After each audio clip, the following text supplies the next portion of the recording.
Okay, today's organic lesson, what have you, is all about the halogens. Okay, so for halogens, we're talking about fluorine, chlorine, iodine, and bromine.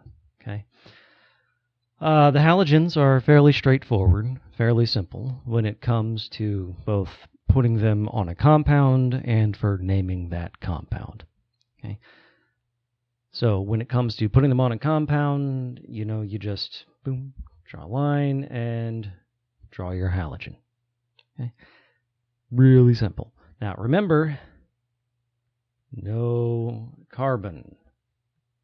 Okay? That line goes to the bromine because there's a bond between the carbon and the bromine. Okay? So you just put the elemental symbol, you're done. Then these guys just add another prefix out front, like methyl, ethyl, propyl, butyl, what have you. It's just you take the name of the element, make it a prefix. So fluoro, chloro, iodo, and bromo. Okay? So really simple. The simplest. As simple as it gets. Okay. So let's just go ahead and walk through a few examples of varying degrees of complexity. So we'll actually start with the one I drew over there. Okay. So as per usual, you just go ahead and you find how long the chain is. There are 4 carbons, so it's going to be some kind of butane. There's no double bonds or anything. And in terms of numbering, the only thing on here is the bromine, so we're going to give it the lowest number possible. The first time there's a difference, same as always. So this is going to be 2-bromobutane. Nice and simple.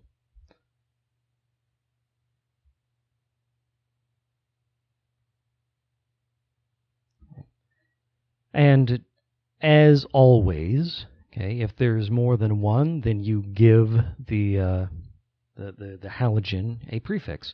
So this is going to be a 2,4-dichloropentane. And numbering, you give priority based on just the first time there's a difference. Okay. So you have, your ethyl, your bromo, and your fluoro. Oops, misspelled fluoro there. Doesn't matter. So the bromo comes first, so it's what matters in terms of numbering. 1, 2, 3 versus 1, 2, 3 coming from the left versus 1, 2, 3, 4 coming from the right. So we're going to number it left to right. Okay, so 4, 5, 6. So this is 3-bromo, 4-ethyl, 2-fluoro, hexane.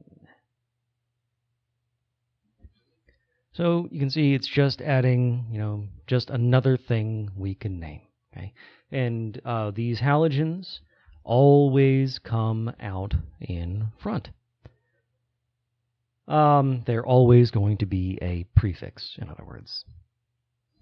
Rings, double bonds, triple bonds, just treat them like you would anything else. They're just another thing you can pop on there, just like a methyl or ethyl group. So this is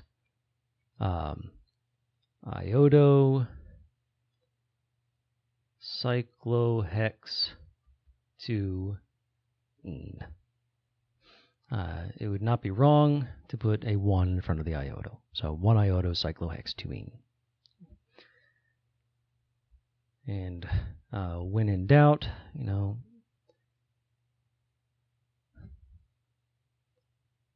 so having to choose between a chain and a ring, remember, all else being equal, you choose the ring. Okay. But in this case, we have another thing on the chain. So it would be simpler to have 2-iodo, 3-cyclopentyl pentane. Okay? So nothing too complicated, nothing too awful. Just remember the numbering. The numbering is probably going to be the place that you get tripped up the most. Alphabetical order. Whichever comes first, you give that priority, and the first time there's a difference is how you decide where the numbering goes.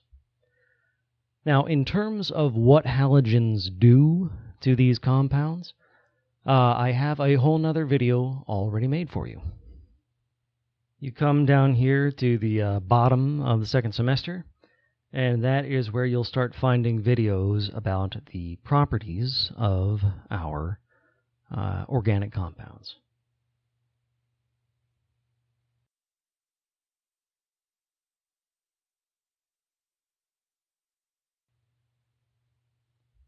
So, Lecture 13, or 2-3-13, so Semester 2, Unit 3, Video 13, is where we start talking about these. That's Chapter 20 in the text, so Organic Chemistry.